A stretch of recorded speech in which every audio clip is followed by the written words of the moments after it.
दोस्तों, स्वागत है आप सभी का आपके अपने चैनल सौगे क्लासेस में। दोस्तों, लास्ट वीडियो जो मैंने अपलोड की थी उत्तरकांड की व्याख्या की, उसमें 100 नंबर दोहा तक व्याख्या हो चुकी थी। आज हम 100 नंबर के आगे जो चौपाइयाँ हैं उनकी व्याख्या करेंगे। और उससे पहले हमेशा की तरह क्रम से जो अभी तक उत्तरकांड के शुरुआत से लेकर अभी तक कौन कौन सी घटनाएँ हो चुकी हैं वो मैं आपको एक बार बताऊँगी, जिससे वो आपको हमेशा याद रहेंगी। और ये आपके लिए बहुत ही बेनिफिट रहेगा इसको याद रखना, क्योंकि कई बार घटनाओं के क्रम भी आ सकते हैं और कौन कौन सी घटनाएं उत्तरकांड में हो चुकी हैं इस बात, क्योंकि उत्तरकांड हमारे सिलेबस में लगा हुआ है नेट के, तो उससे कहीं से भी क्वेश्चन कोई भी बन सकता है। और ज़्यादातर क्वेश्चन ऐसे ही आते हैं कि कलयुग का वर्णन किसमें है, और भरत और लक्ष्मण का संवाद किसमें है, राम और भरत का संवाद किसमें है, इस तरह से क्वेश्चन बनाते हैं। तो और काकभूषुंड का और गरुड़ का संवाद भी बहुत महत्वपूर्ण है परीक्षा की दृष्टि से। तो ये जानना बहुत ज़रूरी है कि इसमें क्रम से कौन कौन सी कथाएं ली गई हैं उत्तरकांड में, तो वो मैं आपको एक बार बता देती हूँ। तो वीडियो आप पूरा ज़रूर देखें, इससे आपको बहुत सारी चीज़ें परीक्षा से संबंधित बहुत अच्छे महत्वपूर्ण क्वेश्चन आपको बन सकते हैं, जो आपका JRF भी निकलवा सकते हैं। तो चलिए हम शुरू करते हैं। जो उत्तरकांड की शुरुआत होती है वो राम के वन गमन से वापस आने की अवधि में 1 दिन का समय शेष है। और भरत जी और नगरवासी, माताएं, गुरु सभी लोग चिंतित हैं कि राम अभी तक क्यों नहीं आए। इतने में ही हनुमान जी का आना और संदेश देना कि राम जी द्वार पर आ चुके हैं। फिर भरत का माताओं और गुरुजनों, विप्रों और नगरवासियों के साथ राम का स्वागत होता है। उसके बाद राम राज्याभिषेक होता है।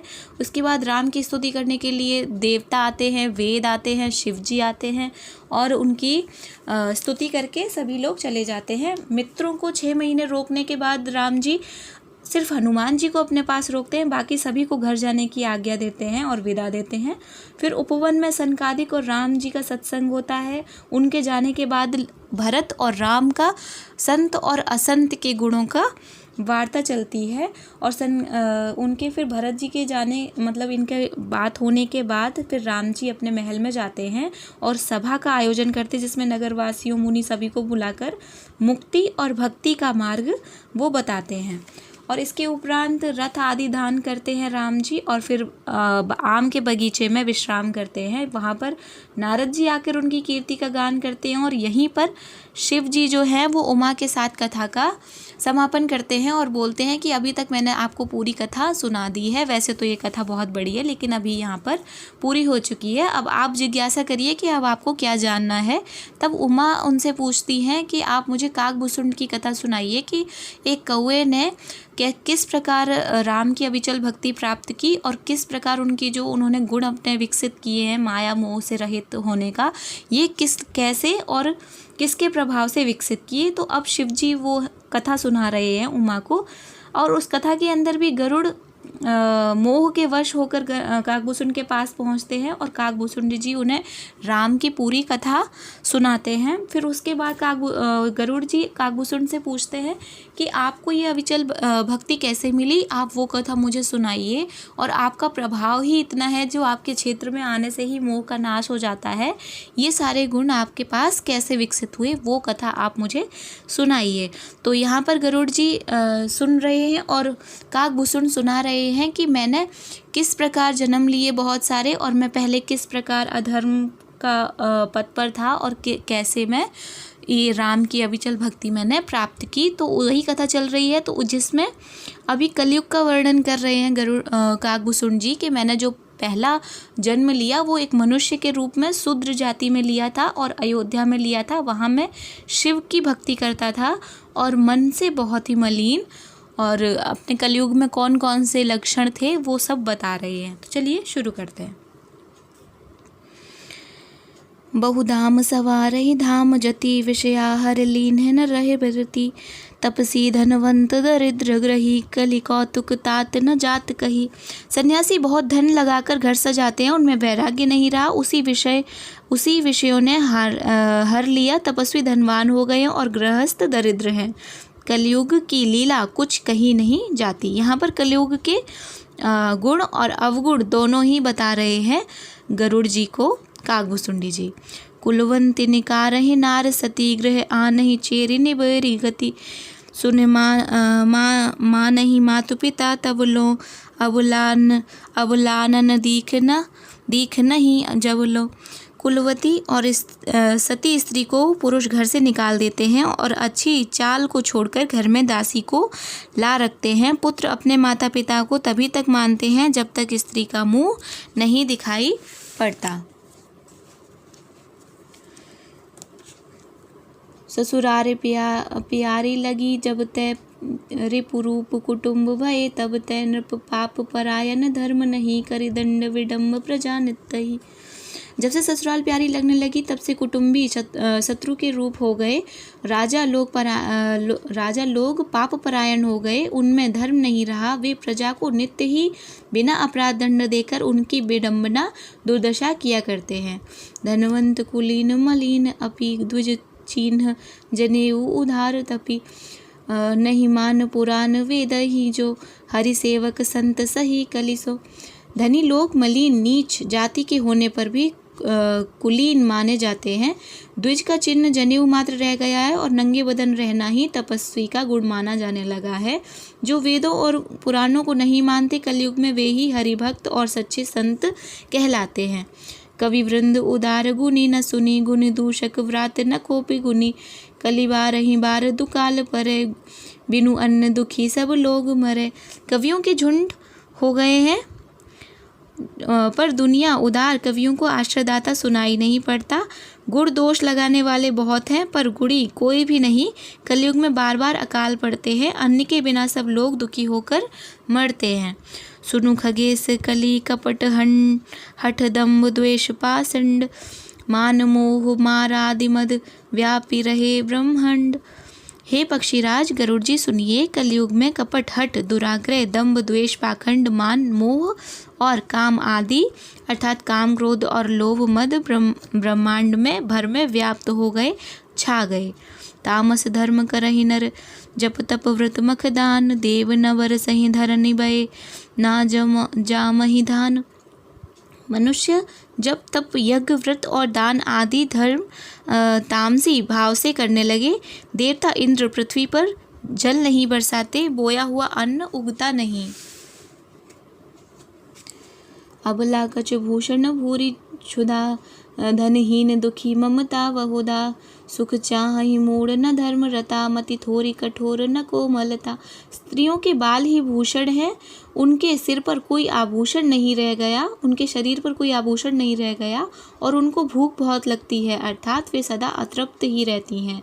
वे धनहीन और बहुत प्रकार की ममता होने के कारण दुखी रहती हैं। वे मूर्ख सुख चाहती हैं पर धर्म में उनका प्रेम नहीं, बुद्धि थोड़ी है और कठोर है, उसमें कोमलता नहीं है।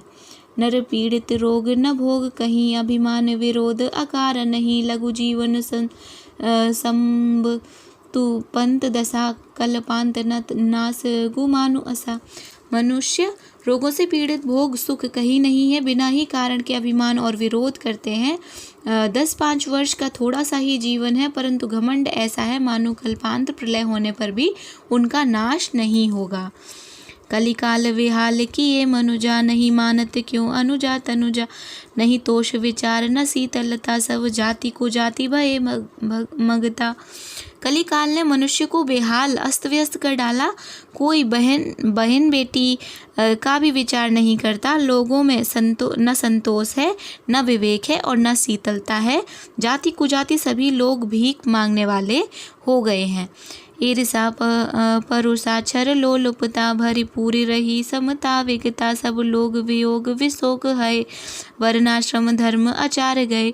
ईर्ष्या डाह कड़वे वचन और लालच भरपूर हो रहे हैं, समता चली गई है, सब लोग वियोग और विशेष शोक से भरे पड़े हैं।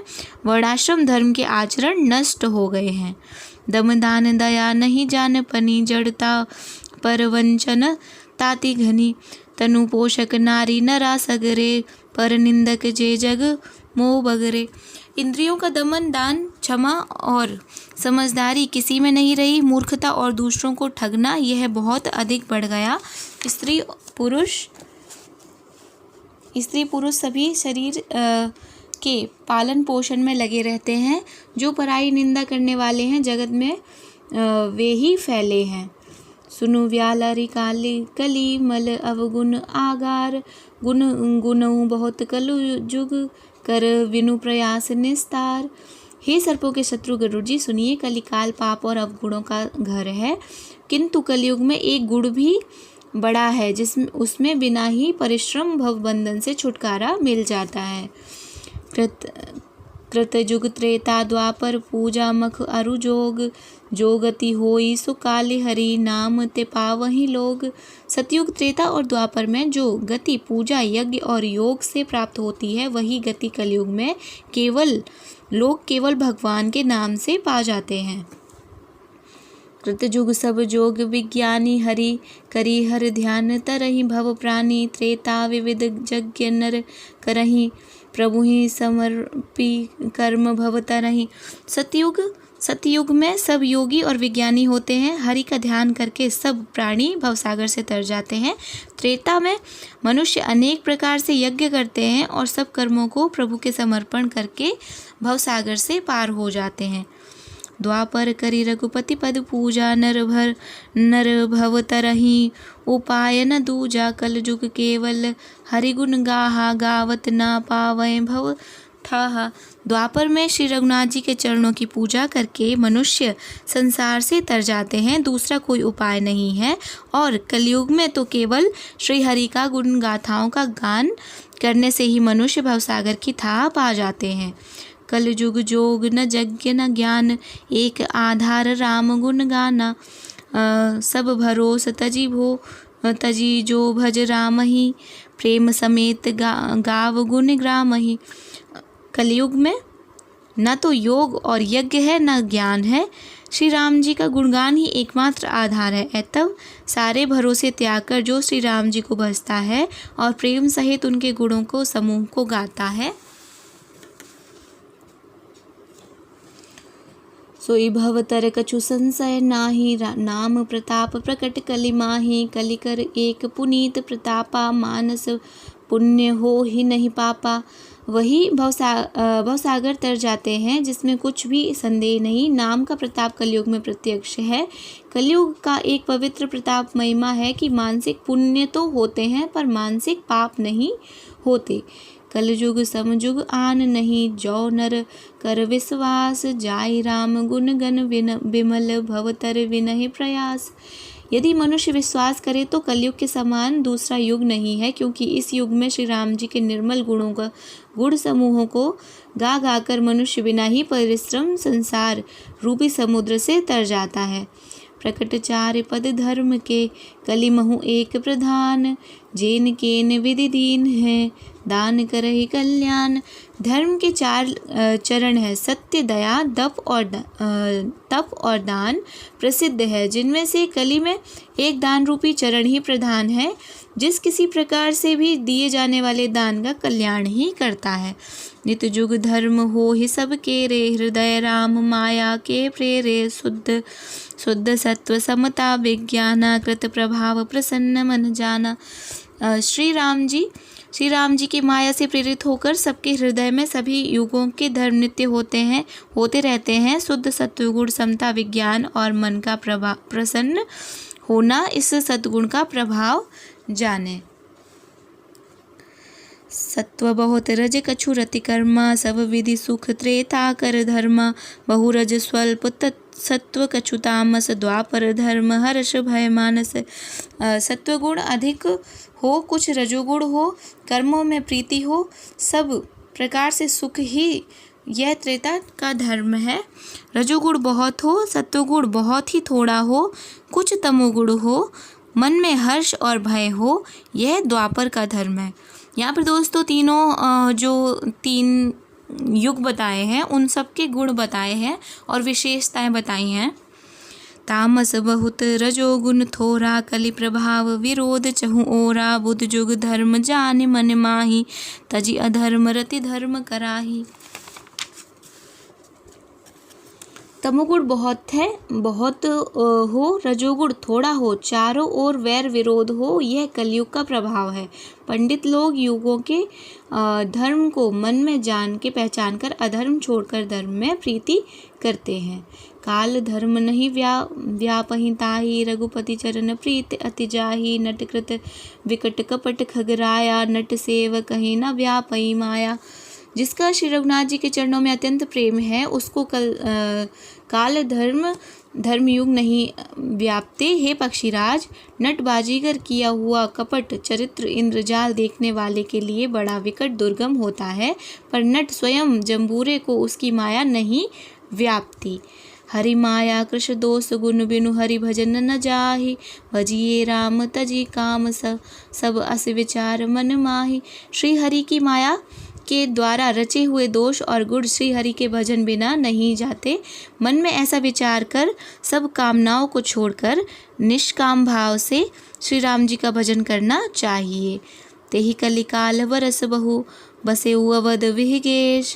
परेउ दुआल विपत बस, तब मैं गयूं विदेश। हे पक्षीराज, उस कलिकाल में बहुत वर्षों तक अयोध्या में रहा। एक बार वहाँ अकाल पड़ा, तब मैं विपत्ति का मारा विदेश चला गयूं उज्जैन सुन उर्गारी। दीन मलिन दरिद्र दुखारी, गए काल कछु संपत्ति पाई। तह पुण्य करऊं शंभु सेवकाई। हे सर्पों के शत्रु गरुड़ जी, सुनिए, मैं दीन मलिन उदास दरिद्र और दुखी होकर उज्जैन गया। कुछ काल बीतने पर कुछ संपत्ति पाकर फिर मैं वहीं भगवान शंकर की आराधना करने लगा। विप्र एक वैदिक शिव पूजा करें सदा, तेहि काजु न दूजा। परम साधु परमार्थ विंदक, शंभु उपासक नहीं हरि निंदक। एक ब्राह्मण वेद विधि से सदा शिव जी की पूजा करते और उन्हें दूसरा कोई काम न था। वे परम साधु और परमार्थ के ज्ञाता थे। वे शंभु के उपासक थे, पर श्री हरि के निंदा करने वाले न थे। तेई सेवऊं मैं कपट समेता, दुज दयाल अति नीत निकेता। बाह्यज नर्म देख मोहि साई, विप्र पढ़ाव पुत्र की नाई। मैं कपट पूर्वक उनकी सेवा करता। ब्राह्मण बड़े ही दयालु और नीति के घर थे। हे स्वामी, बाहर से नम्र देखकर ब्राह्मण मुझे पुत्र की भांति मानकर पढ़ाते थे। शंभु मंत्र मोहि द्विज वर दीना, शुभ उपदेश विविध विधि कीन्हा। जपेउ मंत्र शिव मंदिर जाई, हृदय दम्भ अति अहमिति अधिकाई। उन ब्राह्मण श्रेष्ठ ने मुझको शिवजी का मंत्र दिया और अनेकों प्रकार से शुभ उपदेश किए। मैं शिवजी के मंदिर में जाकर मंत्र जपता और हृदय में दम्भ और अहंकार बढ़ गया। मैं खलमल संकुल मति नीच जाति बस मोह, हरिजन द्विज देखे जरेऊ करेऊ विष्णु कर द्रोह। मैं दुष्ट नीच जाति और पापमय मलिन बुद्धि वाला मोहवश श्री हरि के भक्तों और द्विजों को देखते ही जल उठता और श्री विष्णु भगवान से द्रोह करता था। गुरु नित मोहे प्रबोध दुखित, देखि आचरण मम। मोहे उपजय अति क्रोध, दम्भहि नीति न भावई। गुरु जी मेरे आचरण देखकर दुखित थे। वे मुझे नित्य ही भली भांति समझाते, पर मैं कुछ भी नहीं समझता। उल्टे मुझे अत्यंत क्रोध उत्पन्न होता। दम्भी को कभी नीति अच्छी लगती है। एक बार गुरु लीन बुलाई, मोहि नीत बहु भांति सिखाई। शिव सेवा कर फल शुभ सोई, अविरल भक्ति राम पद होई। एक बार गुरु ने मुझे बुला लिया और बहुत प्रकार से परमार्थ नीति की शिक्षा दी कि हे पुत्र, शिव जी के सेवा का फल यही है कि श्री राम के चरणों में प्रगाढ़ भक्ति हो। राम ही भजय तात शिव धाता, नर पावर के केतिक बाता। जसु चरण अज शिव अनुरागी, तास द्रोह सुख चहसी अभागी।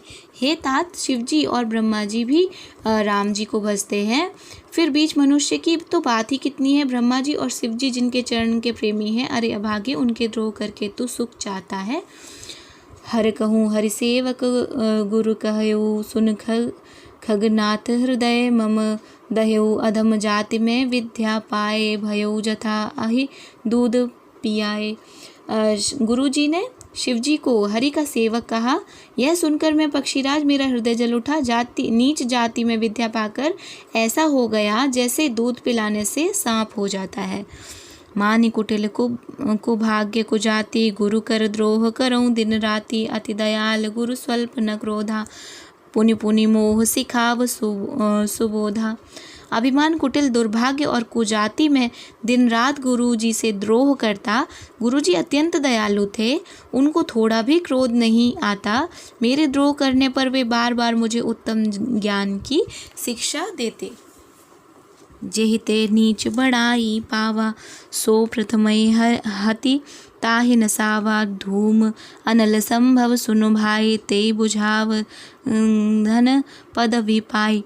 नीच मनुष्य जिससे बढ़ाई पाता है वह सबसे पहले उसी को मारकर उसी का नाश करता है। हे भाई सुनिए, आग से उत्पन्न हुआ धुआं मेघ की पदवी पाकर उसी अग्नि को बुझा देता है।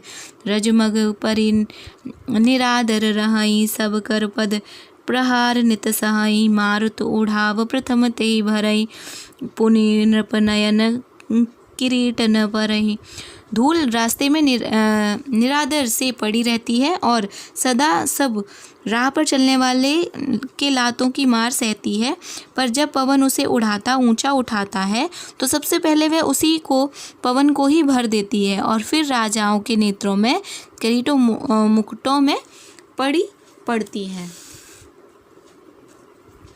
सुनु घगपति अस समुझ प्रसंगा, बुद्धि नहीं करही अधम कर संगा। कवि कोविद गावै अस नीति, खलमल कह कलह न भल नहीं प्रीति। हे पक्षीराज गरुड़ जी सुनिए, ऐसी बात समझकर बुद्धिमान लोग अधम नीत का संग नहीं करते। कवि और पंडित ऐसी नीति कहते हैं कि दुष्ट से न कलह ही अच्छा है और ना ही प्रेम। उदासीन नित रहई गुसाई, खल परिहरई स्वान की नाही। मैं खल हृदय कपट कुटिलाई, गुरु हित करई न मोह सुहाई। हे गुसाई, उससे तो सदा उदासीन ही रहना चाहिए। दुष्टों को कुत्ते की तरह दूसरे ही त्याग देना चाहिए। मैं दुष्ट था, हृदय में कपट और कुटिलता भरी थी, इसलिए यद्यपि गुरु हित की बात कहते थे पर मुझे वह नहीं सुहाती थी। एक बार हरि मंदिर जपत रहूं शिव नाम, गुरु आयऊं अभिमान ते उठ नहीं कीन प्रणाम। एक दिन शिव जी के मंदिर में शिव का नाम जप रहा था। उसी समय गुरुजी वहां आए, पर अभिमान के मारे मैंने उठकर उनको प्रणाम नहीं किया। सो दयाल नहीं कहो कछु उरना रोष लवलेश, अति अध गुरु अपमानता सही न सके महेश। गुरुजी दयालु थे, मेरा दोष देखकर भी उन्होंने कुछ नहीं कहा। उनके हृदय में लेश मात्र भी क्रोध नहीं हुआ, पर गुरु का अपमान बहुत बड़ा पाप है, अतः महादेव जी उसे नहीं सह सके। मंदिर माज भई नववानी, रे हत भाग्य अज्ञ अभिमानी। जदपि तव गुरु के नहीं क्रोधा, अति कृपाल चित्त सम्यक बोधा। मंदिर में आकाशवाणी हुई कि हे हत भाग्य मूर्ख अभिमानी, यद्यपि तेरे गुरु को क्रोध नहीं है, वे अत्यंत कृपालु चित्त के हैं, उन्हें पूर्ण तथा यथार्थ का ज्ञान है। तथापि साप सठ दयऊँ तो ही नीति विरोध सुहाय, न मोहि जो नहीं दंड करऊँ खल तोरा, भ्रष्ट होए श्रुति मार्ग मोरा। तो भी हे मूर्ख, तुझको मैं शाप दूंगा, क्योंकि नीति का विरोध मुझे अच्छा नहीं लगता। अरे दुष्ट, यदि मैं तुझे दंड न दूं तो मेरा वेद मार्ग ही भ्रष्ट हो जाए। जे सठ गुरु सन ईर्षा करही, रौरव नरक कोटि जुग परही। त्रिजग जोनि पुनि धरई शरीरा, आयुत जन्म भरि पावहि पीरा। जो मूर्ख गुरु से ईर्ष्या करते हैं वे करोड़ों युगों तक रौरव नरक में पड़े रहते हैं। फिर वहाँ से निकलकर वे तिर्यक पशु पक्षी आदि योनियों में शरीर धारण करते हैं तथा 10,000 जन्मों तक दुख पाते रहते हैं। बैठी रहे से अजगर एव पापी, सर्प होए खलमल मति व्यापी। महाविटप कोटर महु जाई, रहूं अध माधम अधगति पाई। अरे पापी, तू गुरु के सामने अजगर की भांति बैठा रहा। हे दुष्ट, तेरी बुद्धि पाप से ढक गई है, अतः तू सर्प हो जा। और अरे अधम से भी अधम, इस अधोगति सर्प की नीची योनि को पाकर किसी बड़े भारी पेड़ के खोखल में जाकर रह। दोस्तों आज की व्याख्या हम यहीं तक करते हैं। इसके आगे की व्याख्या मैं आपको अगले वीडियो में बताऊंगी। यहाँ तक की व्याख्या आपको कैसी लगी, कितना समझ आया, प्लीज़ मुझे कमेंट करके ज़रूर बताएं और अपने सुझाव भी दें। और अपने दोस्तों के साथ जो UGC नेट की या फिर MA BA की सिलेबस में जो भी पढ़ रहे हों, जिनके में उत्तरकांड लगा हो, आप उनके साथ भी ये शेयर कर सकते हैं। और जो रामचरितमानस के प्रेमी लोग होते हैं, जिनको अच्छा लगता है सुनना या जानना चाहते हैं, जिनको जिज्ञासा होती है कि रामचरितमानस में क्या है, तो उन लोगों के साथ भी आप इसे शेयर कर सकते हैं। इस वीडियो को आप देखेंगे, सुनेंगे तो आपको रामचरितमानस में किस तरह से तुलसीदास ने कथानक लिया है, किस तरह से उनकी चौपाइयाँ और दोहा हैं, इन सब का ज्ञान आपको हो जाएगा। तो प्लीज़ इस वीडियो को देखिएगा और शेयर भी कीजिएगा। और अगला नोटिफिकेशन आपको मिल जाए उसके लिए हमारे चैनल को सब्सक्राइब करना बिल्कुल मत भूलिएगा। आपने ये वीडियो देखा उसके लिए बहुत बहुत धन्यवाद।